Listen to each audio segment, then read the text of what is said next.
대법원 2026년 4월 2일 선고 2023-267355 판결 사건명 손해배상 기 한정 승인자가 상속 재산으로 채권자들에 대하여 각 채권액의 비율로 변제하지 아니하고 상속 재산의 가등기권자에게 본등기 의무를 이행한 경우 이를 민법 제1034조 제1항을 위반한 부당 변제로 볼 수 있는지 여부. 소극. 한정 승인자는 한정 승인을 한 날로부터 5일 내에 일반 상속 채권자와 유증을 받은 자에 대하여 한정 승인의 사실과 일정한 기간 내에 그 채권 또는 수증을 신고할 것을 공고하여야 한다. 민법 제1032조 제1항. 한정 승인자는 위 기간 만료 후 상속 재산으로 그 기간 내에 신고한 채권자와 한정 승인자가 알고 있는 채권자에 대하여 각 채권액의 비율로 변제하여야 하나 우선권 있는 채권자의 권리를 해하지 못한다.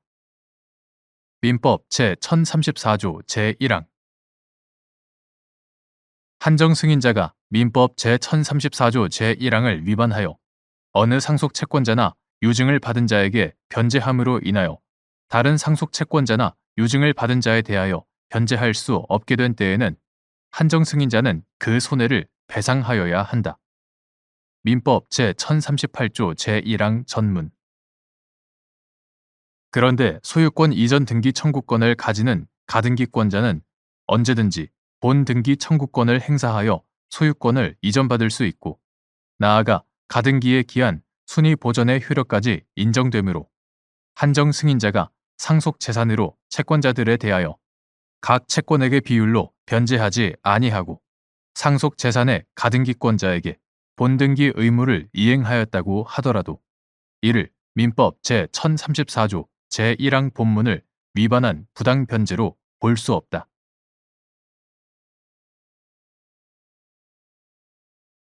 대법원 2026년 4월 2일 선고 2024-22141 판결 사건명 부당 이득금 1. 투자신탁형 집합투자기구의 수익증권을 판매하는 투자중개업자는 투자자가 체결한 투자신탁형 집합투자기구 투자에 관한 계약의 상대방 당사자로서의 법적 지위를 가지는지 여부. 적극. 투자신탁형 집합투자기구를 설정하는 집합투자업자는 특별한 사정이 없는 한 투자매매업자와 판매 계약을 체결하거나 투자중개업자와 위탁 판매 계약을 체결하여야 한다. 집합투자업자와 위탁 판매 계약을 체결한 투자중개업자는 투자자에게 직접 투자신탁형 집합투자기구에 투자할 것을 권유하여 그 수익증권을 판매한다. 자본시장과 금융투자업에 관한 법률 제184조 제5항 참조. 투자자가 투자신탁형 집합투자기구에 대한 투자를 위하여 지급한 돈은 투자중개업자를 거쳐서 집합투자업자와 신탁계약을 체결한 신탁업자에게 납입되고 집합투자업자는 신탁원본이 전액 납입된 경우 신탁업자의 확인을 받아서 투자신탁의 수익증권을 발행하며 투자자는 투자중개업자의 개설된 계좌에 입고되는 수익증권을 취득하게 되는데 같은 법 제189조 제1항, 제3항 참조. 이를 통해 투자자와 집합투자기구의 관계자들 사이에 투자신탁에 따른 법률 관계가 형성된다. 이와 같은 투자신탁형 집합투자기구에서의 투자 권유와 계약 체결, 투자금 납입과 수익증권 판매 및 발행 과정 등을 종합하면 투자중개업자는 투자자가 체결한 투자신탁형 집합투자기구 투자에 관한 계약에서 그 상대방 당사자로서 수익증권을 판매하고 투자자로부터 투자금을 수령하며 집합투자업자에 의해 발행되는 수익증권을 투자자가 취득하게 하는 역할을 한다. 2. 부당이득의 수익자가 취득한 것이 금전상의 이득인 경우 그 금전이 현존하는 것으로 추정되는지 여부. 적극.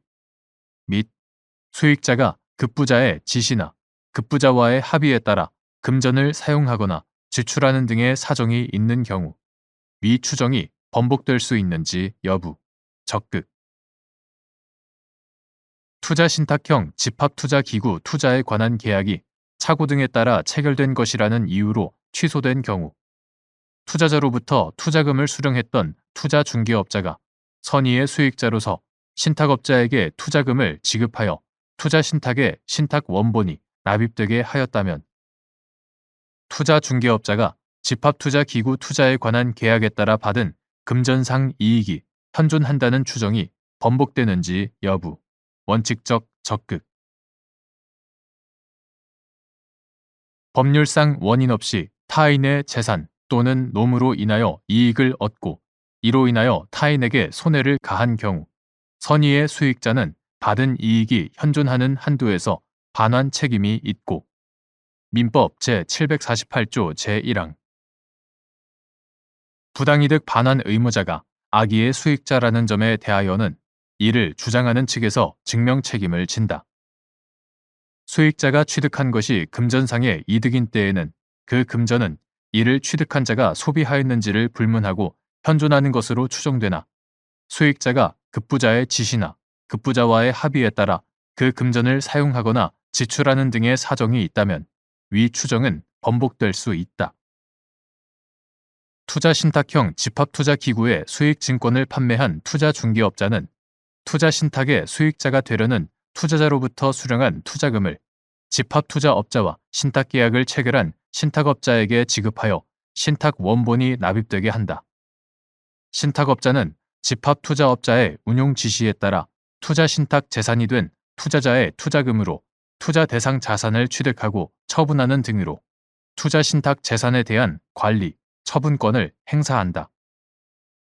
따라서 투자자가 체결한 투자신탁형 집합투자기구 투자에 관한 계약이 착오 등에 따라 체결된 것이라는 이유로 취소된 경우 투자자로부터 투자금을 수령했던 투자중개업자가 선의의 수익자로서 신탁업자에게 투자금을 지급하여 투자신탁의 신탁원본이 납입되게 하였다면 특별한 사정이 없는 한 수익자인 투자중개업자가 급부자인 투자자와의 합의에 따라 투자금을 지출한 것으로 볼 수 있으므로 투자중개업자가 집합투자기구 투자에 관한 계약에 따라 받은 금전상 이익이 현존한다는 추정은 번복된다.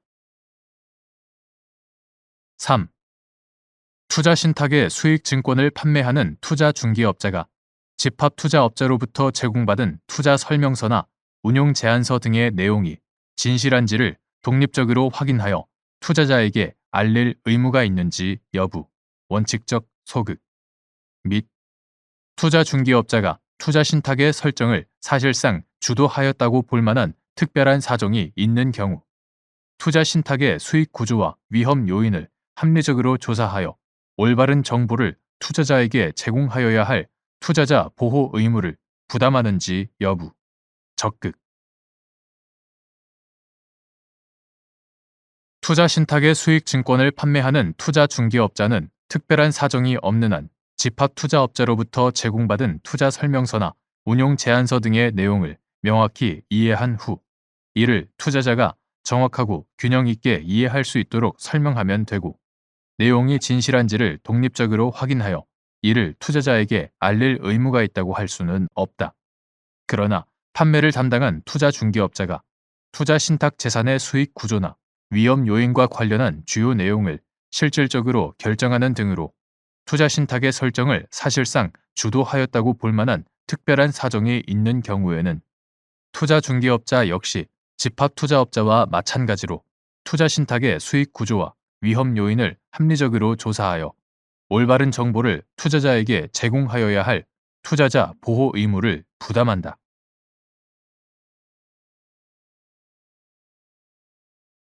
대법원 2026년 4월 2일 선고 2024-309430 판결 사건명 예금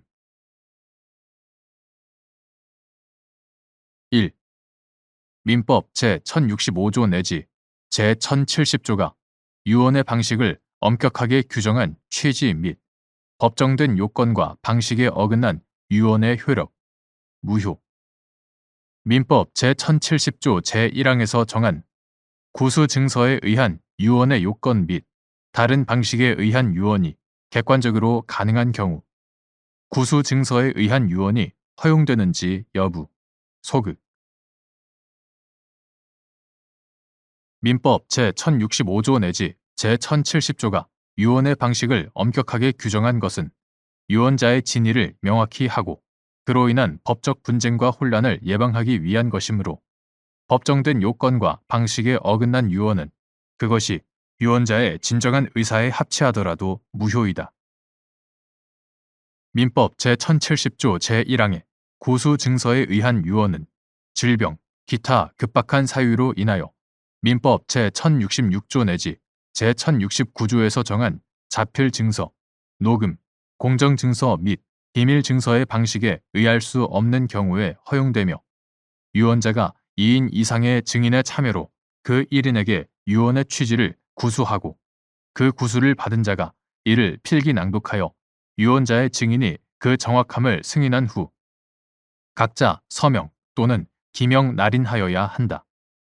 여기서 유언 취지의 구수라 함은 말로써 유언의 내용을 상대방에게 전달하는 것을 뜻하므로 증인이 제3자에 의하여 미리 작성된 유언의 취지가 적혀있는 서면에 따라 유언자에게 질문을 하고 유언자가 동작이나 간략한 답변으로 긍정하는 방식은 유언 당시 유언자의 의사 능력이나 유언에 이르게 된 경위 등에 비추어 그 서면이 유언자의 진위에 따라 작성되었음이 분명하다고 인정되는 등의 특별한 사정이 없는 한 민법 제1070조의 유언 취지의 구수에 해당한다고 볼 수 없다. 나아가 질병, 기타 급박한 사유가 있는지 여부의 판단에서 유언자의 진위를 존중하기 위하여 유언자의 주관적 입장을 고려할 필요가 있을지 모르지만 자필 증서, 녹음, 공정 증서 및 비밀 증서의 방식에 의한 유언이 객관적으로 가능한 경우까지 구수 증서에 의한 유언을 허용하여야 하는 것은 아니다. 2. 민법 제1070조 제1항에서 정한 구수 증서에 의한 유언에서 질병, 기타 급박한 사유로 인하여 자필 증서, 녹음, 공정 증서 및 비밀 증서의 방식에 의할 수 없는 경우에 해당하는지 판단할 때 고려하여야 할 사항. 민법 제1070조 제1항의 구수 증서에 의한 유언에서 자필 증서, 녹음, 공정 증서 및 비밀 증서의 방식에 의할 수 없는 경우에 해당하는지 판단할 때에는 유언자가 처한 질병, 기타 급박한 사유의 구체적인 내용과 함께 유언자의 전반적인 건강 상태, 질병의 악화 정도, 거동이나 필기 행위의 가능성, 호흡이나 발음 기관에 나타난 장애의 정도, 유언자가 주도적으로 유언의 전체적인 내용과 성명, 연월일을 구술할 수 있었는지 여부, 제3자의 도움이 필요하거나 가능하였는지 여부 등을 종합적으로 고려하여야 한다.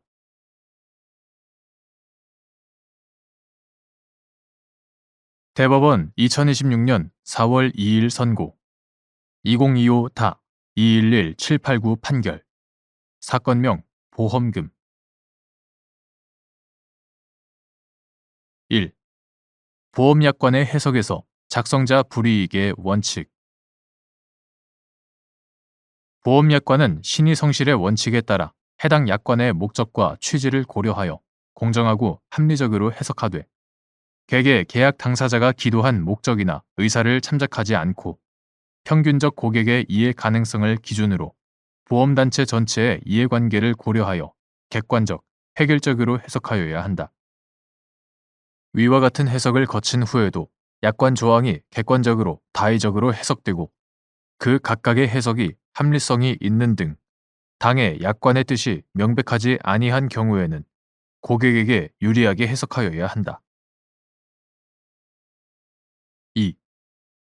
갑이 피보험자를 배우자인 을로 하여 병보험회사와 체결한 상해보험 계약의 약관에서 피보험자가 보험기간 중 교통재해로 인하여 사망하였을 때 교통재해 사망보험금을 지급하기로 정하였는데 을이 보험기간 중 교통사고를 당한 후 보험기간 종료 후에 비로소 사망한 사안에서 위 약관 조항은 객관적으로 다의적으로 해석되어 약관 조항의 뜻이 명백하지 아니한 경우에 해당하므로 약관의 규제에 관한 법률 제5조 제2항이 규정하는 작성자 불이익의 원칙이 적용되어 보험금 지급 사유로 보험 기간 중 교통재해가 발생하였을 것만을 요구하고 그로 인한 사망까지 발생할 것을 요구하지는 않는다고 해석함이 상당하므로 병회사는 갑에게 보험 약관에 따른 교통재해 사망보험금을 지급할 의무가 있다고 한 사례.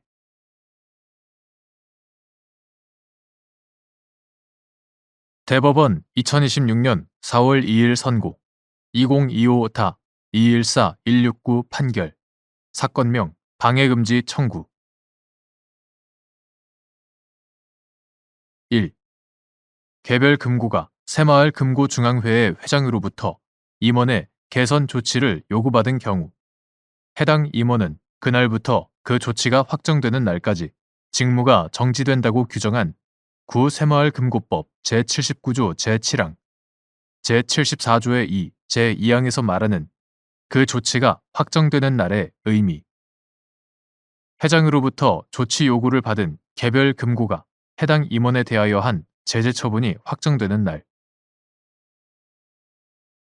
2017년 12월 26일 법률 제15290호로 개정된 구새마을금고법 2023년 4월 11일 법률 제19329호로 개정되기 전의 것 이하 2017년 개정 새마을금고법이라 한다.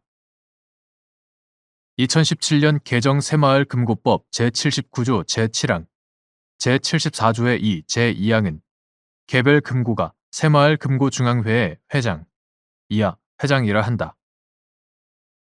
회장으로부터 임원의 개선 조치를 요구받은 경우 해당 임원은 그날부터 그 조치가 확정되는 날까지 직무가 정지된다고 규정하고 있다.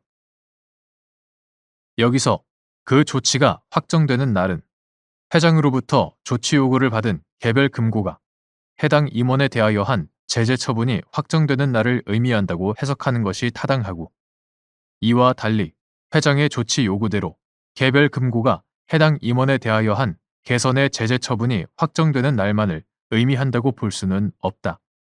그 이유는 다음과 같다. 첫째, 구새마을금고법 2017년 12월 26일 법률 제15290호로 개정되기 전의 것. 구새마을금고법 제79조 제3항에 의하면 회장은 개별 금고에 대하여 그 소속 임직원에 대한 제재 처분을 요구할 수 있을 뿐만 아니라 그 임직원에 대하여 직접 제재 처분을 할 수 있었다.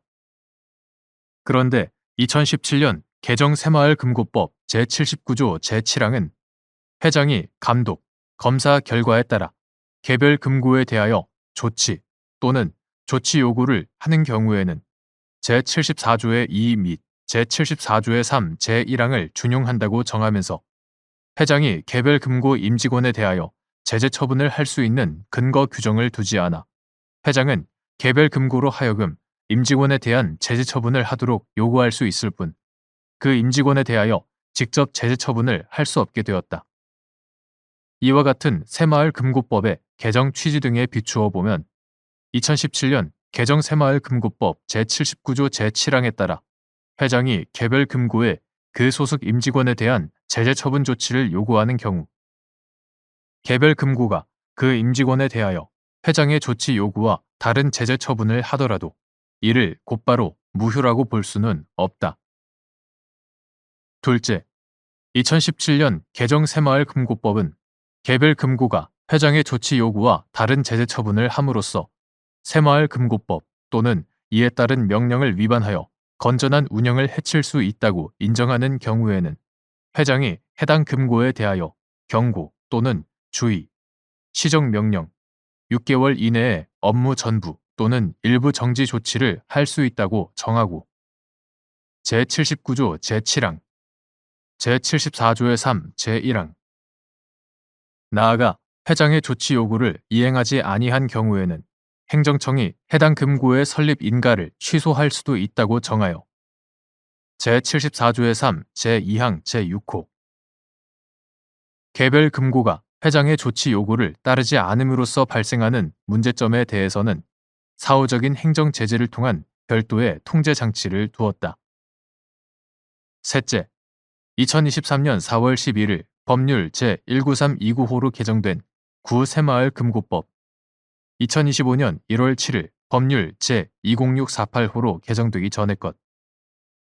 구새마을금고법 제79조 제7항, 제74조의 2 제1항은 다시 회장이 개별 금고에 대하여 그 소속 임직원에 대한 제재 처분을 요구할 수 있을 뿐만 아니라 그중 임원에 대하여는 직접 제재 처분을 할 수 있도록 정하면서도 같은 법 부칙 제7조에서 이 법 시행 전의 행위에 대하여는 제74조의 2 제1항의 개정 규정, 제79조 제7항에서 준용하는 경우를 포함한다. 제74조의 2 제1항의 개정 규정에도 불구하고 종전의 규정에 따른다라는 경과 규정을 두었다. 2. 새마을금고중앙회의 회장이 갑 새마을금고에 대한 일반 종합 검사를 실시한 후 갑 새마을금고의 이사장인 을에 대한 개선 조치를 요구하였음에도 갑 새마을금고는 을에 대하여 견책 처분을 의결하였고, 이에 새마을금고중앙회의 회장이 갑 새마을금고의 조치 요구에 따른 제재 처분을 촉구하였음에도 갑 새마을금고는 을에 대하여 경고 처분을 의결하였으며, 을은 그 다음 날부터 갑 새마을금고에 복귀하여 이사장으로서의 업무를 수행하기 위한 준비를 하였는데, 이후 새마을금고중앙회가 을의 새마을금고 전산망 접근을 차단하는 등으로 을의 업무 수행을 금지하자 을이 새마을금고중앙회를 상대로 직무집행 방해행위 금지 등을 구한 사안에서 구새마을금고법 제79조 제7항, 제74조의 2 제2항에 그 조치가 확정되는 날이 새마을금고중앙회의 회장의 요구에 따른 개선의 제재 처분이 확정되는 날로 해석된다고 보아 갑 새마을금고가 을에 대하여 개선보다 가벼운 경고 처분을 한 경우에는 위 조항에 따른 직무 정지가 종료되었다고 볼 수 없다는 이유로 을의 청구를 받아들일 수 없다고 본 원심 판단에 법리 오해에 잘못이 있다고 한 사례.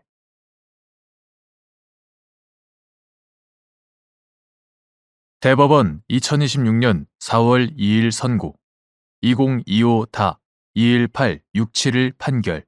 사건명 청구 2의. 집행문 부여의 요건인 당사자 지위 승계 여부가 집행 권한의 집행력 배제를 구하는 청구 2의에 소에서 심리되어야 할 사항인지 여부. 소극. 채권자가 채무자의 상속인들에 대하여 승계 집행문을 부여받았으나 상속인들이 적법한 기간 내에 상속을 포기함으로써 승계 적격이 없는 경우, 상속인들이 집행정분의 효력 배제를 구하는 방법.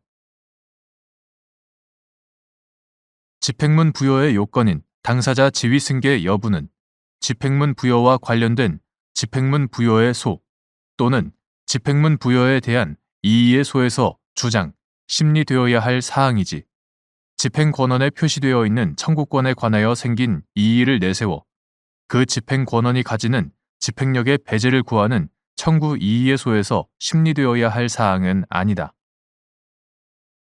채권자가 채무자의 상속인들에 대하여 승계 집행문을 부여받았으나 상속인들이 적법한 기간 내에 상속을 포기함으로써 승계 적격이 없는 경우에 상속인들은 집행정본의 효력 배제를 구하는 방법으로서 민사집행법 제34조의 집행문 부여에 관한 이의 신청을 하거나 같은 법 제45조의 집행문 부여에 대한 이의의 소를 제기할 수 있다.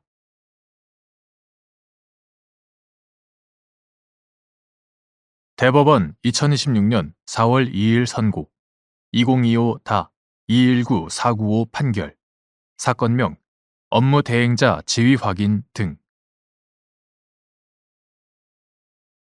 당사자가 위임 계약을 체결하면서 민법 제689조 제1항, 제2항과 다른 내용으로 해지 사유 및 절차, 손해배상 책임 등을 정한 경우 약정에서 정한 해지 사유 및 절차에 의하지 않고는 계약을 해지할 수 없고, 손해배상 책임에 관한 당사자 간 법률 관계도 약정이 정한 바에 의하여 규율되는지 여부, 원칙적 적극. 위와 같은 약정에서 정한 해지 사유가 존재하지 않는다고 하더라도 당사자 일방의 계약상 의무 위반이나 그 밖의 부당한 행위 등으로 인하여 위임 계약의 기초가 되는 신뢰 관계가 파탄 상태에 이르러 계약 관계를 그대로 유지하기 어려운 경우, 이를 이유로 계약 관계를 해지할 수 있는지 여부, 적극. 민법 제689조 제1항, 제2항은 임의 규정에 불과하므로 당사자의 약정에 의하여 위 규정의 적용을 배제하거나 내용을 달리 정할 수 있다.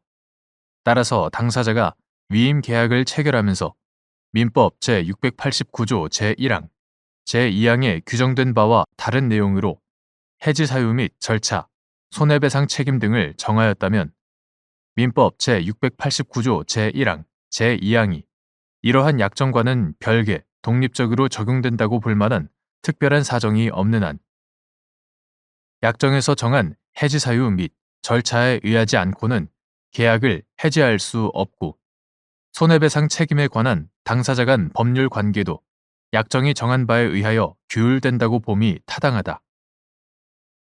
다만 위와 같은 약정에서 정한 해지 사유가 존재하지 않는다고 하더라도 당사자 사이에 특별한 신뢰 관계를 기초로 하는 계속적 계약으로서 위임의 성격을 고려하면 그와 같은 위임 계약의 존속 중 당사자 일방의 계약상 의무 위반이나 그 밖의 부당한 행위 등으로 인하여 위임 계약의 기초가 되는 신뢰 관계가 파탄 상태에 이르러 계약 관계를 그대로 유지하기 어려운 정도에 이르렀다면 상대방은 이를 이유로 계약 관계를 해지함으로써 장래에 향하여 그 효력을 소멸시킬 수 있다고 봄이 상당하다.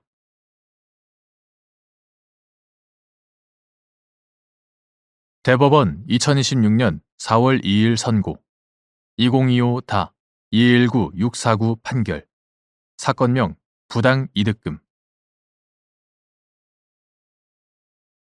1. 공익사업의 시행자와 이주대책 대상자가 체결한 이주자 택지에 관한 특별공급계약에서 공익사업을 위한 토지 등의 취득 및 보상에 관한 법률 제78조 제4항에 규정된 생활기본시설 설치 비용을 분양대금에 포함시킨 경우 생활기본시설 설치 비용만큼 이주대책 대상자가 사업 시행자에게 분양대금으로 지급한 부분에 대하여는 부당이득이 성립하는지 여부, 적극. 이때 이주자 택지 중 특별공급 대상 면적에 대한 공급 가격에 부당이득금이 포함되어 있는지는 분양대금이 택지 조성 원가에서 생활기본시설 설치 비용을 공제한 금액을 초과하는지에 따라 판단하여야 하는지 여부, 원칙적 적극.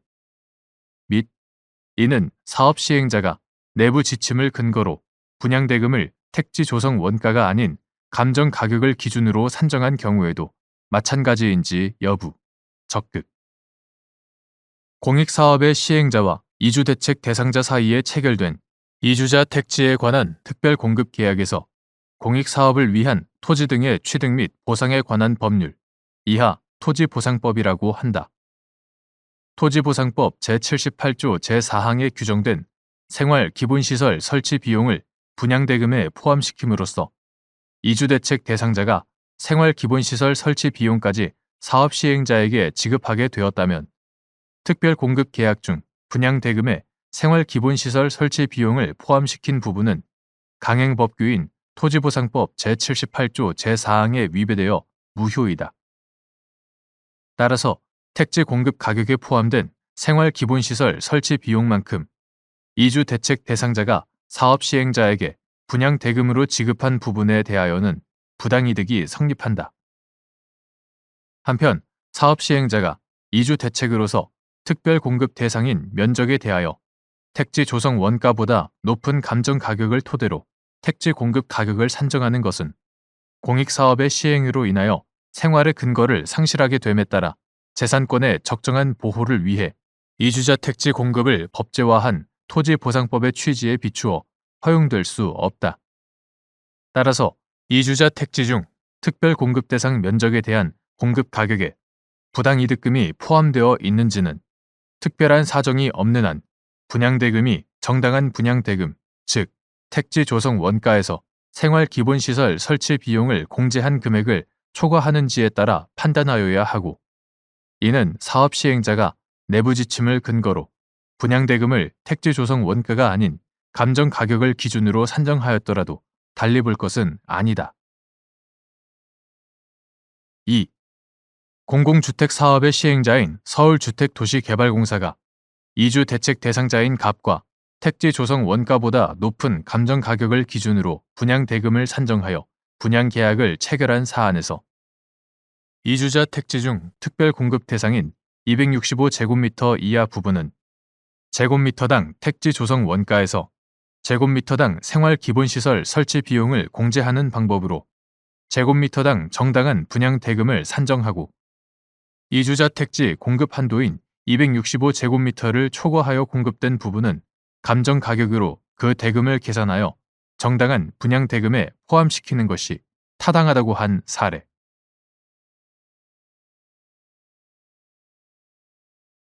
대법원 2026년 4월 2일 선고 2025-219-931 판결. 사건명 회사에 관한 소송.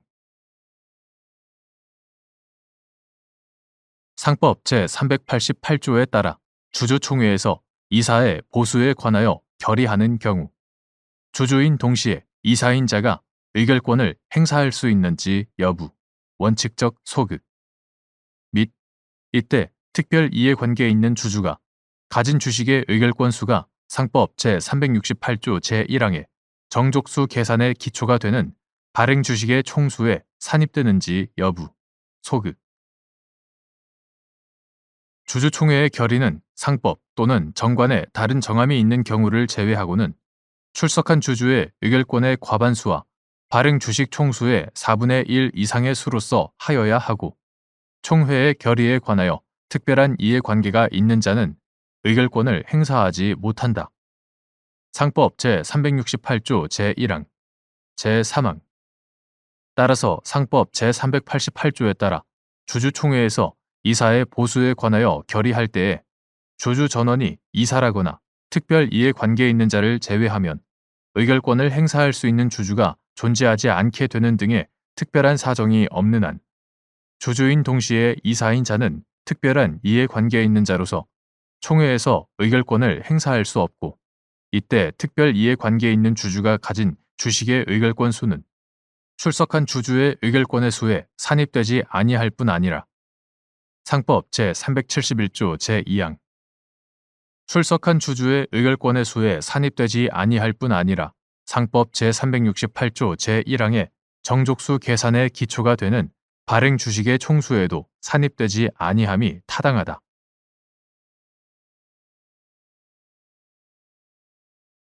대법원 2026년 4월 2일자 2025-6793 결정. 사건명 의결권 행사 허용 가처분. 1. 상법 제369조 제3항에서 정한 회사, 모회사 및 자회사 또는 자회사가 다른 회사의 발행 주식 총수의 10분의 1을 초과하는 주식을 가지고 있는 경우에 해당하는지 판단하는 기준 시점. 회사 또는 모회사의 주주총회일 및 이때 회사 또는 모회사의 주주로서 의결권을 행사할 자가 확정되는 시점. 회사 또는 모회사의 주주총회 기준일. 상법 제369조 제3항은 회사, 모회사 및 자회사 또는 자회사가 다른 회사의 발행 주식의 총수의 10분의 1을 초과하는 주식을 가지고 있는 경우 그 다른 회사가 가지고 있는 회사 또는 모회사의 주식은 의결권이 없다라고 규정하고 있다. 이하 회사 또는 모회사를 대상회사라고 한다. 이와 같이 모자회사 관계가 없는 회사 사이의 주식 상호 보유를 규제하는 주된 목적은 상호주를 통해 출자 없는 자가 의결권 행사를 함으로써 주주총회 결의와 회사의 지배 구조가 왜곡되는 것을 방지하기 위한 것이다. 한편 상법 제354조가 규정하는 기준일 제도는 일정한 날을 정하여 그날의 주주 명부에 기재되어 있는 주주를 대상 회사의 주주로서의 권리를 행사할 자로 확정하기 위한 것일 뿐 다른 회사의 주주를 확정하는 기준으로 삼을 수는 없다. 따라서 기준일에는 상법 제369조 제3항이 정한 요건에 해당하지 않더라도 실제로 의결권이 행사되는 대상 회사의 주주총회일에 위 요건을 충족한다면 다른 회사가 가지고 있는 대상 회사의 주식은 상법 제369조 제3항이 정하는 상호 보유 주식에 해당하여 의결권이 없다.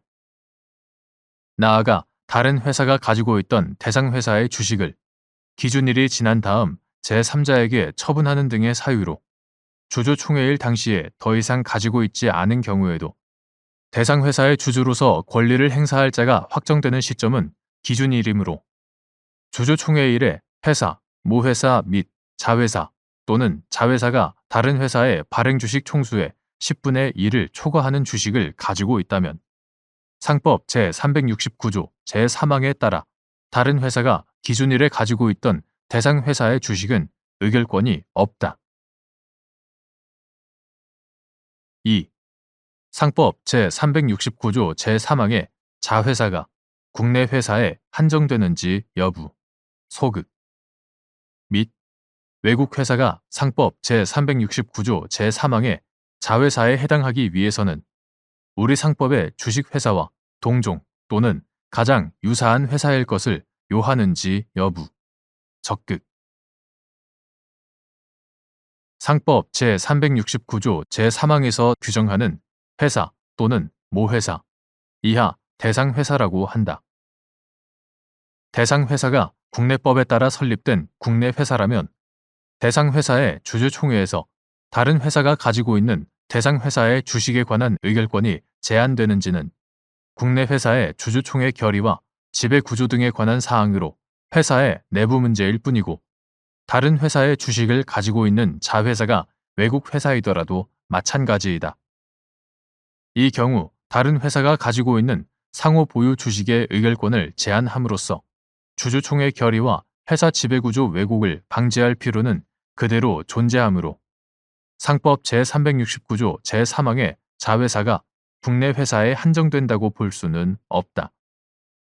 다만 상법 제342조의 2 제1항에서 다른 회사의 발행 주식 총수의 100분의 50을 초과하는 주식을 가진 회사를 모회사로, 이 경우에 다른 회사를 자회사로 각 정의하고 있는 점에 비추어 보면 상법 제369조 제3항의 자회사는 주식을 발행하는 주식회사임이 당연히 전제되어 있다고 할 수 있으므로 외국 회사가 위 조항의 자회사에 해당하기 위해서는 적어도 우리 상법의 주식회사와 동종 또는 가장 유사한 회사일 것을 요한다.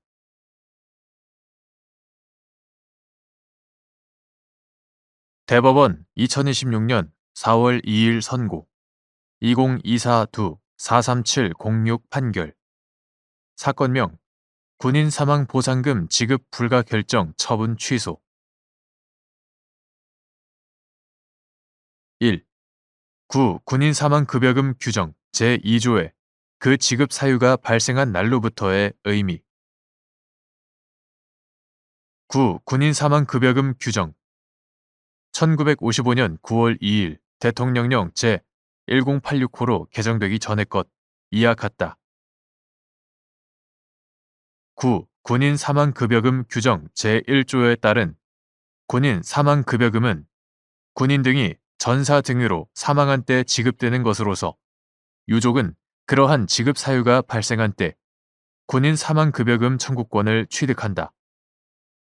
원칙적으로 소멸시효는 권리를 행사할 수 있는 때로부터 진행하는 것인데 민법 제166조 제1항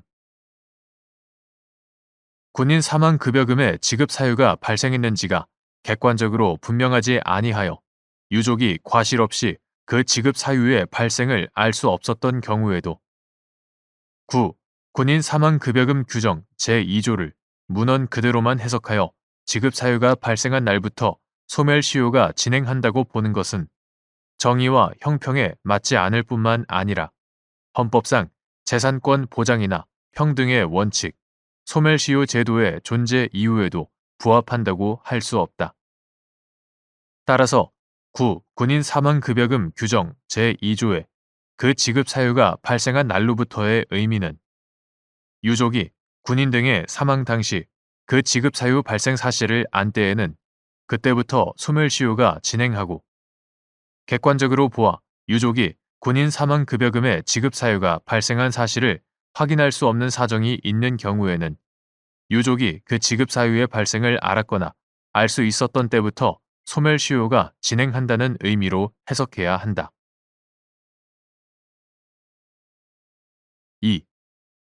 1955년 9월 2일 대통령령 제1086호로 개정된 군인 사망급여금 규정 제2조의 개정 취지 및 군인 사망급여금 규정 제1조에 따라 발생한 군인 사망급여금 청구권의 소멸시효가 개정 군인 사망급여금 규정 제2조의 시행 당시 완성되지 않은 경우 그 소멸시효에 관하여 개정 군인 사망급여금 규정 제2조가 적용되는지 여부, 적극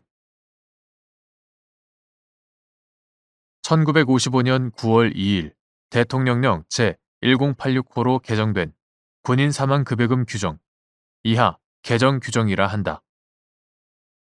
개정 규정 제2조의 개정 취지는 6.25 전쟁이라는 특수한 상황에서 군인이 전사로 사망하더라도 유족으로서는 국가가 사망 통지서 등을 통해서 그러한 사실을 객관적으로 확인하여 주지 않는 한 그 군인의 사망 여부 및 사유를 정확히 알기 어려운데도 군인 사망급여금 규정 1955년 9월 2일 대통령령 제1086호로 개정되기 전의 것 이하 같다.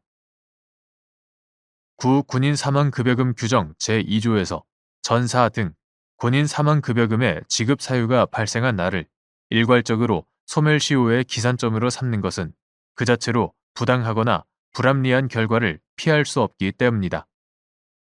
이러한 개정은 불평등 등을 시정하려는 반성적 고려의 결과이고 이로써 군인 사망급여금 청구권의 소멸시효 기산점은 유족이 국가로부터 사망 통지서를 받아 군인 사망급여금의 지급 사유가 발생한 사실을 알았거나 알 수 있게 된 때가 되었다.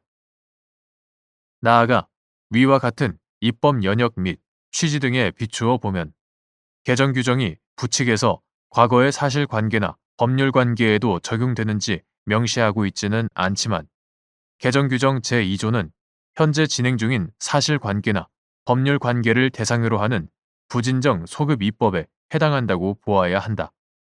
따라서 군인 사망급여금 규정 제1조에 따라 발생한 군인 사망급여금 청구권의 소멸시효가 개정 규정 제2조의 시행 당시 완성되지 않은 경우 그 소멸시효에 관하여는 개정 규정 제2조가 적용된다.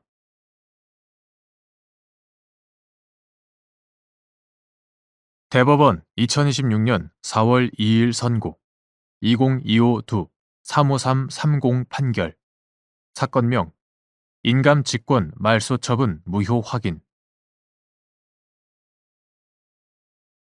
행정청의 행위가 항고소송의 대상이 될 수 있는지 결정하는 방법 증명청이 인감증명서 발급 신청을 거부하는 행위 및 등록된 인감을 말소하는 행위가 항고소송의 대상이 되는 행정처분에 해당하는지 여부, 적극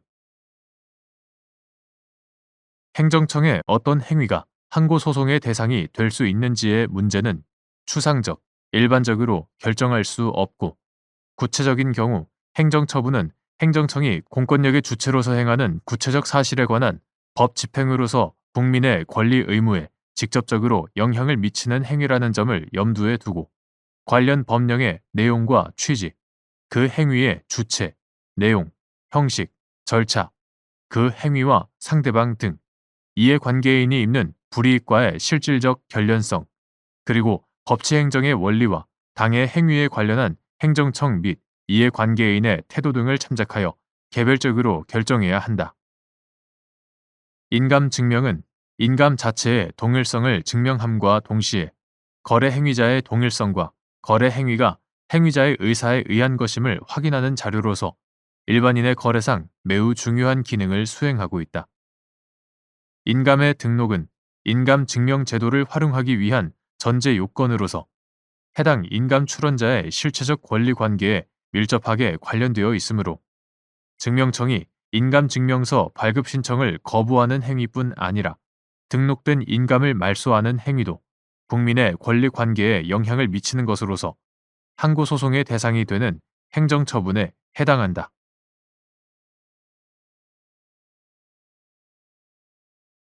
대법원 2026년 4월 2일 선고 2022-2-33507 판결 사건명 법인 원천 법인세 경정 거부 처분 취소 청구의 소 1. 조약의 해석 방법 대한민국과 미합중국 간의 소득에 관한 조세의 이중과세 회피와 탈세 방지 및 국제무역과 투자의 증진을 위한 협약 제14조 제4항 제2호에서 말하는 생산성, 사용 또는 처분에 상응하는 부분의 통상적인 의미. 조약은 전문, 부속서를 포함하는 조약문의 문맥 및 조약의 대상과 목적에 비추어 그 조약의 문헌에 부여되는 통상적인 의미에 따라 성실하게 해석되어야 한다. 대한민국과 미합중국 간의 소득에 관한 조세의 이중과세 회피와 탈세 방지 및 국제무역과 투자의 증진을 위한 협약, 이하 한미 조세 협약이라 한다. 한미 조세 협약의 문헌과 체계, 취지 등에 의하면 한미 조세 협약 제14조 제4항 제2호에서 말하는 생산성, 사용 또는 처분에 상응하는 부분의 통상적인 의미는 같은 항 제2호에서 열거한 상표 등 재산 등을 매각, 교환 또는 기타의 유상 처분함으로써 얻은 소득 중에서도 특별히 그 재산 등의 사용으로 양수인에게 발생할 매출액의 일정 비율과 같이 장래 일정한 불확정적인 조건의 성취를 전제로 지급을 약정한 조건부 변동 대가만을 가리킨다. 2. 대한민국과 미합중국 간의 소득에 관한 조세의 이중과세 회피와 탈세 방지 및 국제무역과 투자의 증진을 위한 협약 제16조 제1항에서 말하는 자본적 자산의 의미. 상표는 1976년 위 협약 체결 당시 미국 내국세법상 자본적 자산에 해당하는지 여부, 적극 및 이는 위 협약 제16조 제1항 자본적 자산의 해석에 있어서도 마찬가지인지 여부, 적극 대한민국과 미합중국 간의 소득에 관한 조세의 이중과세 회피와 탈세 방지 및 국제무역과 투자의 증진을 위한 협약, 이하 한미 조세 협약이라 한다. 한미 조세 협약 제16조 제1항에 따르면 미국 거주자는 자본적 자산의 매각으로부터 발생하는 소득에 대하여 원칙적으로 우리나라에 의한 과세로부터 면제된다. 그런데 여기서 말하는 자본적 자산에 관하여 한미 조세 협약은 별도로 정의하고 있지 않다.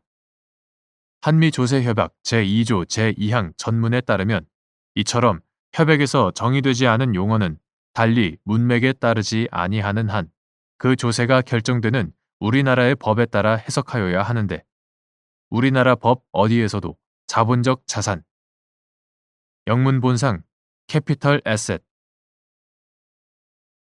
자본적 자산이라는 개념을 찾을 수 없다.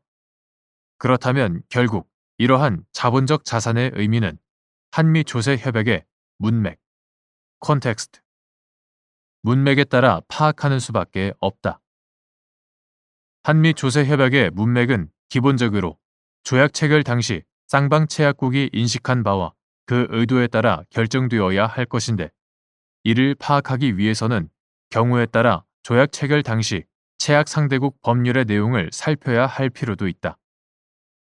특히 이 사건에서 문제가 되는 한미 조세 협약 제16조 제1항의 자본적 자산이라는 개념이 체약 상대국인 미국 법에서만 쓰이는 용어인 점을 감안하면 한미 조세 협약에서의 자본적 자산의 의미를 파악하기 위해 부득이 조약 체결 당시 해당 용어의 미국 세법상 일반적 의미를 참고하지 않을 수 없다. 1976년 한미 조세 협약 체결 당시 미국 내국세법 Internal Revenue Code 미국 내국세법 제1221조는 자본적 자산의 정의 Capital Asset Define 자본적 자산의 정의라는 제목 아래 자본적 자산이란 납세자가 보유한 다음의 것을 제외한 모든 재산을 의미한다고 정하면서 자본적 자산의 개념에서 제외되는 재산으로 재고 자산 또는 납세자가 주로 판매할 목적으로 보유하는 재산 등 제1호 사업 또는 영업에 사용되는 재산으로서 제167조에 의한 감가상각의 대상이 되는 재산 등 제2호 납세자가 창작한 저작권, 문학, 음악, 미술, 창작물 등 제3호 재고자산 등 판매로 인해 취득한 매출 채권 등 제4호 미국이나 그 하위 행정구역 등이 발행한 채무증서 제5호 채무증서를 열거하고 있다. 이에 따르면 한미조세협약 제16조 제1항에서 말하는 자본적 자산이란 조약 체결 당시에 미국 내국세법 제1221조 각 호에 열거된 자산을 제외한 납세자의 모든 재산을 가리킨다고 이해할 수 있다. 그리고 1976년 한미조세협약 체결 당시 미국 내국세법 제167조는 감가상각 (depreciation) 감가상각이라는 제목 아래 제2항에서 1. 사업 또는 영업에 사용되거나 2. 수익 창출을 위해 보유되는 재산의 소모 exhaustion 마모 wear 파손 tear 파손 또는 진부화 obsolescence 진부화에 관하여 합리적인 감가상각 공제를 허용한다고 규정하였는데 이에 따르면 상표는 위 제167조에 의한 감가상각의 대상에는 해당하지 않는다고 볼 수 있다.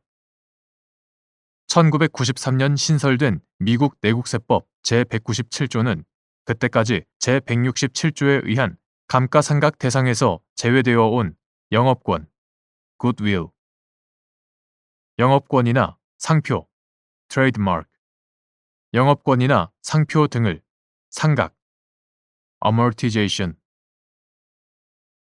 상각의 대상으로 삼아 거기에 제167조에 의한 감가상각과 동일한 효력을 부여하였으나 제-F항 제7조 위 제197조는 한미조세협약의 체결 후에 비로소 신설된 조항으로서 이를 기초로 한미조세협약의 문맥을 파악할 수는 없다. 따라서 상표는 1976년 한미조세협약 체결 당시 미국 내국세법 제1221조 각 호가 정한 제외 사유에 해당하지 않으므로 당시의 미국 내국세법상 자본적 자산에 해당한다고 봄이 타당하고 이는 한미조세협약 제16조 제1항 자본적 자산의 해석에 있어서도 마찬가지라고 볼 수 있다. 3. 갑 주식회사가 미국 법인으로부터 미국에 등록된 상표를 양수하면서 그 매매 대금에 대한 원천 징수분 법인세를 관할 세무서장에게 납부한 후 위 매매 대금은 대한민국과 미 합중국 간의 소득에 관한 조세의 이중과세 회피와 탈세 방지 및 국제무역과 투자의 증진을 위한 협약에 따른 국내 원천 소득이 아니라는 이유로 납부된 원천 징수분 법인세의 환급을 구하는 경정 청구를 하였으나 관할 세무서장이 이를 거부한 사안에서 위 매매 대금은 위 협약 제14조 제4항 제2호의 사용료 소득이 아니고 위 상표는 위 협약 제16조 제1항의 자본적 자산으로서 그 양도소득에 대하여 우리나라에 과세권이 없다고 본 원심 판단이 정당하다고 한 사례.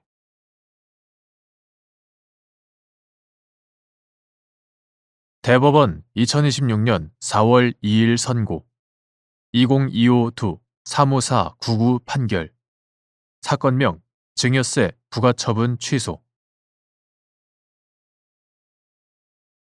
재산의 평가의 의미 구상속세 및 증여세법 제60조 제2항에서 시가로 인정될 수 있는 대략적인 기준을 제시하면서 구체적인 범위를 대통령령으로 정하도록 위임한 취지. 구상속세 및 증여세법 시행령 제49조 제1항 단서가 모법인 구상속세 및 증여세법 제60조 제1항 및 제2항의 위임 범위를 벗어난 무효의 규정인지 여부. 소극. 재산의 평가란 특정 시점을 기준으로 재산이 갖는 가치를 화폐 단위로 환산하여 산정하는 것을 말한다. 구상속세 및 증여세법 2023년 7월 18일 법률 제19563호로 개정되기 전의 것 이하 구상증세법이라 한다. 구상증세법 제60조는 제1항에서 상속세 및 증여세가 부과되는 재산의 가액은 평가 기준을 현재의 시가에 의하여야 한다는 이른바 시가주의 원칙을 선언하고 있고 제2항에서는 여기서의 시가가 불특정 다수인 사이에 자유롭게 거래가 이루어지는 경우에 통상 성립된다고 인정되는 객관적 교환 가격을 의미함을 전제로 시가로 인정될 수 있는 대략적인 기준을 제시하면서 그 구체적인 범위를 대통령령으로 정하도록 위임하고 있다. 이는 입법자가 시가주의에 근접한 평가 방법을 선택할 수 있는 입법 재량 내에서 사회, 경제 현실의 변화에 기민하게 대응하면서도 상속세나 증여세가 부과되는 재산의 가액인 시가를 공정하게 산정하기 위한 취지로서 그 위임에 따라 구상속세 및 증여세법 시행령 2023년 2월 28일 대통령령 제33278호로 개정되기 전의 것 이하 구상증세법 시행령이라 한다. 구상증세법 시행령 제49조 제1항 각 호는 과세 대상에 대한 평가의 원칙과 기준을 구체적으로 정하고 있다. 나아가 구상증세법 시행령 제49조 제1항 각 호는 상속 또는 증여 재산의 시가로 볼 수 있는 대표적인 경우를 예시한 것에 불과하다. 구상증세법 시행령 제49조 제1항 단서는 객관적 교환 가치에 부합하도록 상속 또는 증여 재산의 가액을 산정하기 위해 평가 기간에 해당하지 않는 기간 중에 속한 매매 등의 가액일지라도 이를 상속 또는 증여 재산의 시가로 볼 수 있는 요건을 별도로 구체화, 명확화하고 있는 바.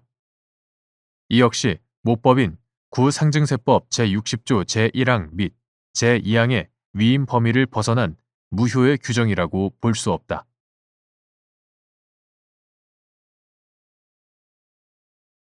대법원 2026년 4월 2일 선고 2023-5440 판결 사건명 폭행 1. 폭행죄에서 말하는 폭행의 의미 및 반드시 피해자의 신체에 접촉함을 요하는지 여부 소극 피해자의 신체에 접촉하지 않은 사안에서 사람에 대한 유형력의 행사가 폭행에 해당하는지 판단하는 기준. 폭행죄에서 말하는 폭행이란 사람의 신체에 대하여 불법한 유형력을 행사함을 뜻하는 것으로서 반드시 피해자의 신체에 접촉함을 필요로 하는 것은 아니다.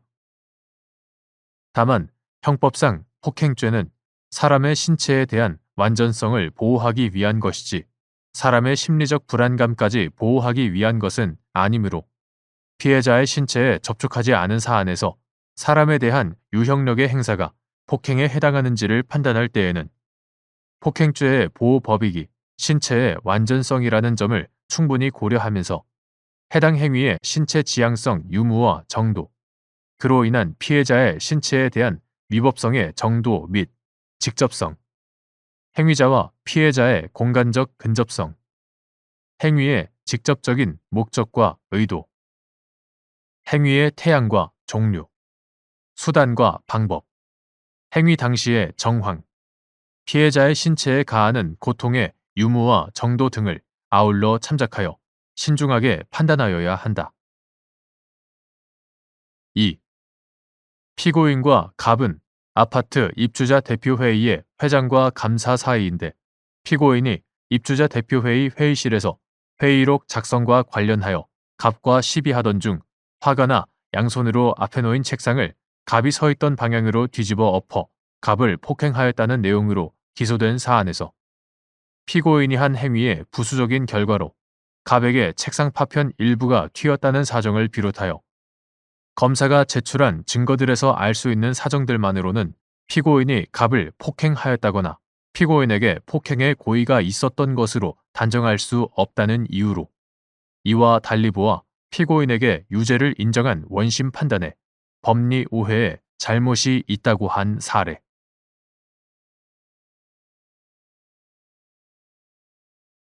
대법원 2026년 4월 2일 선고 2025 도 16559 판결 사건명 강제추행 1. 현역 군인 등 군법 적용 대상자에 대하여 보호관찰 등에 관한 법률에 따른 보호관찰, 사회봉사, 수강명령이나 성폭력 범죄의 처벌 등에 관한 특례법 제16조에 따른 이수명령을 명할 수 있는지 여부, 소극.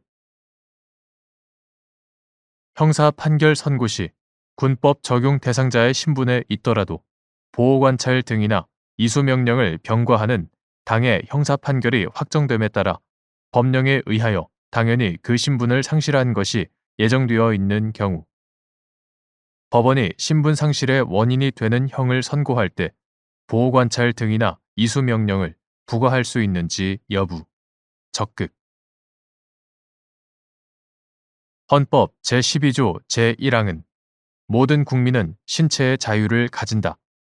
누구든지 법률에 의하지 아니하고는 체포, 구속, 압수, 수색 또는 신문을 받지 아니하며 법률과 적법한 절차에 의하지 아니하고는 처벌, 보안 처분 또는 강제 노역을 받지 아니한다라고 정하여 처벌, 보안 처분, 강제 노역에 관한 법률주의 및 적법 절차 원리를 선언하고 있다. 이를 이어받아 형법, 소년법, 기타 법률은 이른바 범죄인에 대한 사회 내 처우의 한 유형으로 도입된 보호관찰, 사회봉사, 수강을 받을 것을 명할 수 있도록 규정하고 있다. 그리고 보호관찰 등에 관한 법률, 이하 보호관찰법이라 한다. 보호관찰법은 제19조 내지 제64조에서 보호관찰 대상자 및 사회봉사, 수강명령 대상자에 대한 보호관찰, 사회봉사, 수강명령의 실시 내지 집행에 관한 사항을 정하고 있다. 그런데 보호관찰법 제56조는 군사법원법 제2조 제1항 각 호의 어느 하나에 해당하는 사람에게는 보호관찰법을 적용하지 아니한다고 규정하고 제64조 제1항에서 사회봉사, 수강명령 대상자에 대하여는 제56조의 규정을 준용하도록 함으로써 현역 군인 등 군법 적용 대상자에 대한 특례 조항을 두고 있다. 군법 적용 대상자에 대한 지휘관들의 지휘권 보장 등 군대라는 부분 사회의 특수성을 고려할 필요가 있는 점, 군법 적용 대상자에 대하여는 보호관찰, 사회봉사, 수강명령, 이하 통틀어 보호관찰 등이라 한다. 보호관찰 등의 집행이 현실적으로 곤란하고 이러한 정책적 고려가 입법 과정에서 반영된 것으로 보이는 점 등 보호관찰 등에 관한 현행 법체제 및 규정 내용을 종합적으로 검토하면 위 특례 조항은 군법 적용 대상자에 대하여는 보호관찰법이 정하고 있는 보호관찰 등의 실시 내지 집행에 관한 규정을 적용할 수 없음은 물론이고 보호관찰 등 자체를 명할 수 없다는 의미로 해석된다. 이러한 법리는 성폭력 범죄의 처벌 등에 관한 특례법, 이하 성폭력 처벌법이라 한다. 성폭력 처벌법 제16조에 따라 부과하는 성폭력 치료 프로그램의 이수 명령에 대하여도 마찬가지로 적용된다. 법원은 성폭력 범죄를 범한 사람에 대하여 유죄 판결, 선고유예는 제외한다. 유죄 판결을 선고하거나 약식명령을 고지하는 경우, 수강명령 또는 이수명령을 부과할 수 없는 특별한 사정이 있는 경우가 아닌 한 500시간의 범위에서 재범 예방에 필요한 수강명령 또는 성폭력 치료 프로그램의 이수명령 이하 이수명령이라 한다. 이수명령을 병과하여야 하지만 성폭력처벌법 제16조 제2항 이수명령에 관하여는 성폭력처벌법에 규정한 사항 외에는 보호관찰법을 준용하기 때문이다.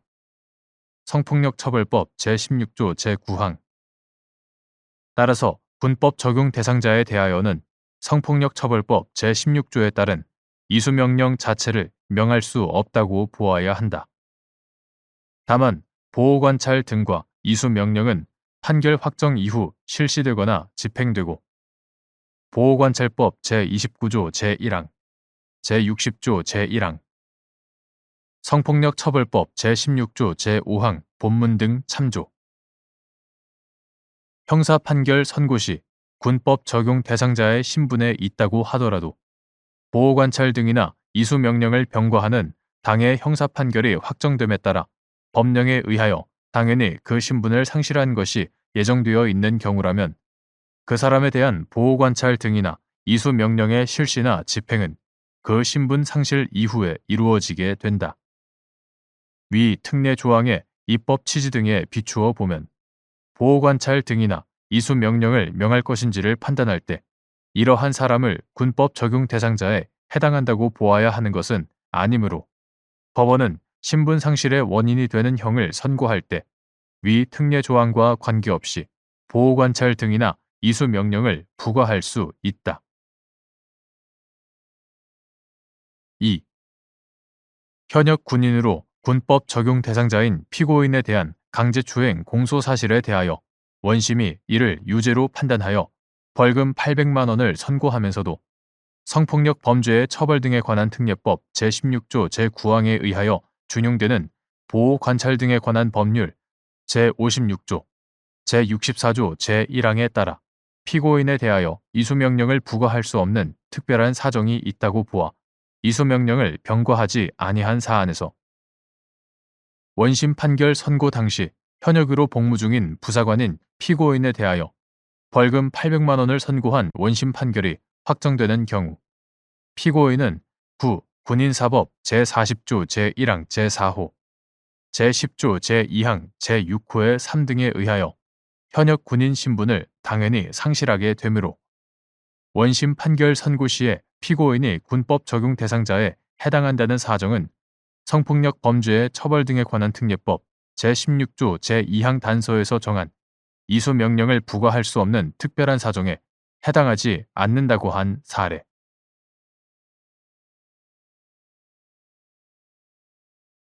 대법원 2026년 4월 2일 선고 2025도 21907 판결 사건명 동물보호법 위반 등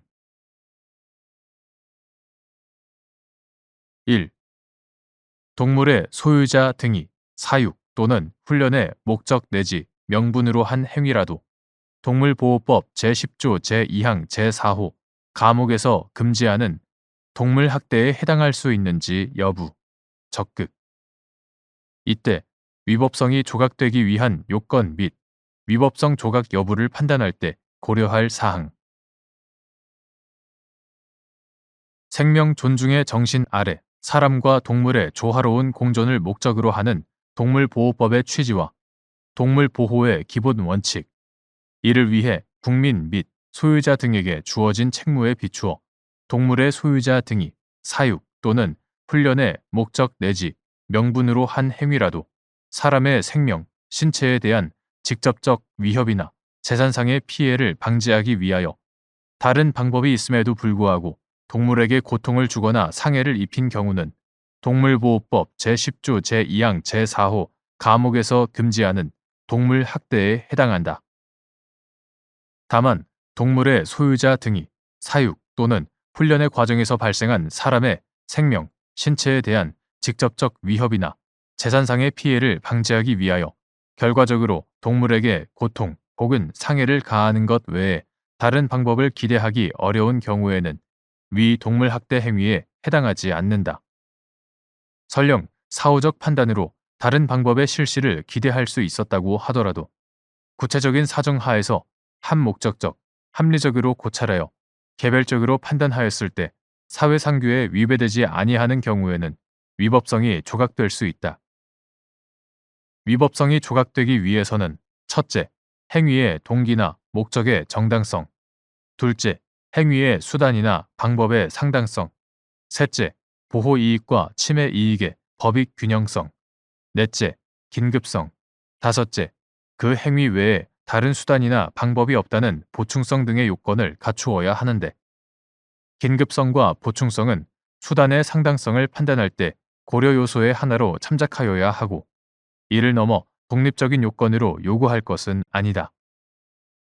위법성 조각 여부를 판단할 때는 그 행위가 소유자 등의 동물에 대한 악의적, 부정적 태도에서 비롯된 것이 아니라 사육, 훈련상의 질서 유지와 필요에 기하여 동물의 생명 보호, 안전 보장 및 복지 증진을 위하는 범위 내에서 이루어진 것인지, 동일 또는 유사한 행위의 반복성이나 지속시간 등에 비추어 사육, 훈련의 필요성이 인정되는 합리적인 범위 내에서 이루어졌다고 평가되는지, 그 밖에 동물의 종류, 습성, 건강 상태 및 성향, 사람의 생명, 신체에 대한 위협이나 재산상의 피해 방지를 위한 필요성과 시급성 등이 종합적으로 고려되어야 한다. 2. 피고인이 운영 중인 애견 유치원에서 다른 개에게 공격성을 보이지 않은 3.5kg 정도의 작은 책으로 10살 고령인 개의 훈련을 진행하던 중 위 개가 자신의 손을 물었다는 이유로 위 개의 턱을 붙잡고 자신의 다리 사이에 끼워 약 14분가량 짓눌러 위 개의 치아 탈구에 상해를 입게 하는 등 동물을 학대함과 동시에 견주 갑의 제물인 위 개를 치료비 미상이 들도록 손괴하였다는 내용으로 기소된 사안에서 피고인의 행위는 사회 통념상 인정되는 통상적인 훈육의 범위를 넘어서는 행위로 동물에게 고통을 주거나 상해를 입히는 행위라고 본 원심 판단을 수긍한 사례.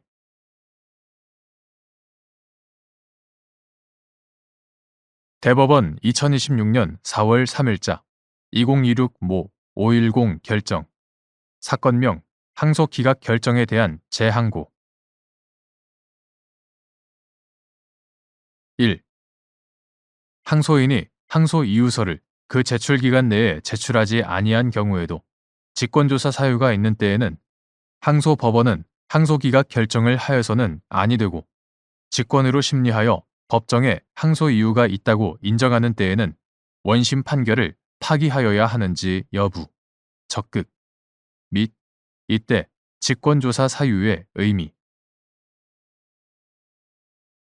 항소인이 항소 이유서를 그 제출 기간 내에 제출하지 아니한 경우에도 직권조사 사유가 있는 때에는 항소법원은 항소 기각의 결정을 하여서는 아니 되고, 직권으로 심리하여 법정에 항소 이유가 있다고 인정하는 때에는 원심 판결을 파기하여야 하는 바. 형사소송법 제361조의 4, 제1항 단서. 여기서 직권조사 사유란 법령 적용이나 법령 해석의 착오 여부 등 당사자가 주장하지 아니한 경우에도 법원이 직권으로 조사하여야 할 사유를 말한다. 2. 동일한 피고인에 대한 수개의 범죄 사실 중 일부에 대하여 먼저 공소가 제기되고 나머지 범죄 사실에 대하여 별도로 공소가 제기됨으로써 이를 심리한 각 제1심 법원이 공소 제기된 사건별로 별개의 형을 선고하였는데, 이 중 어느 한 사건이 항소심 법원에 계속되는 동안에 금고 이상의 형에 처한 다른 사건의 판결이 별개의 절차에서 확정된 경우, 항소심 법원은 직권으로 제1심 판결을 파기하고 피고인에게 형법 제37조 후단의 경합범에 관한 처벌례를 적용하여야 하는지 여부, 적극. 동일한 피고인에 대한 수개의 범죄 사실 중 일부에 대하여 먼저 공소가 제기되고 나머지 범죄 사실에 대하여 별도로 공소가 제기됨으로써 이를 심리한 각 제1심 법원이 공소 제기된 사건별로 별개의 형을 선고하였는데 이 중 어느 한 사건이 항소심 법원에 계속되는 동안에 금고 이상의 형에 처한 다른 사건의 판결이 별개의 절차에서 확정되었다면 그 수개의 범죄는 형법 제37조 후단의 경합범 관계에 있게 되므로 항소심 법원은 형법 제39조 제1항에 따라 이를 동시에 판결할 경우와의 형평을 고려하여 형을 선고하고 이 경우 형의 감경 또는 면제 여부까지 검토한 후에 형을 정하여야 하므로 이러한 조치를 취하지 아니한 해당 제1심 판결에는 사후적으로 직권조사 사유가 발생하였다고 보아야 한다. 따라서 이와 같은 피고인이 해당 사건에 대하여 적법한 기간 내에 항소 이유서를 제출하지 않았다고 하더라도 항소심 법원은 형사소송법 제361조의 4, 제1항 단서, 제364조 제2항에 따라 제1심 판결을 파기하고 피고인에게 형법 제37조 후단의 경합범에 관한 처벌례를 적용하여야 한다. 3. 피고인은 사기의 범죄 사실로 제1심에서 벌금형을 받고 항소하였는데 공소장과 증거에 의하면 피고인이 별건 사기죄로 제1심에서 징역형을 선고받아 항소심 계속 중이고 별건 사기죄에 대하여 징역형을 선고한 판결이 사기의 범죄 사실에 대한 항소심인 원심 계속 중 확정됨으로써 별건 사기죄의 판결 확정 전에 범한 사기의 범죄 사실이 별건 사기죄와 형법 제37조 후단의 경합범 관계에 있게 된 사안에서 제1심 판결에 사후적으로 직권조사 사유가 발생하였으므로 피고인이 적법한 기간 내에 항소 이유서를 제출하지 않았더라도 원심은 직권으로 제1심 판결을 파기하고 피고인에게 형법 제37조 후단의 경합범에 관한 처벌례를 적용하였어야 한다는 이유로 이와 달리 직권조사 사유가 없다는 이유로 항소 기각 결정을 한 원심의 조치에 잘못이 있다고 한 사례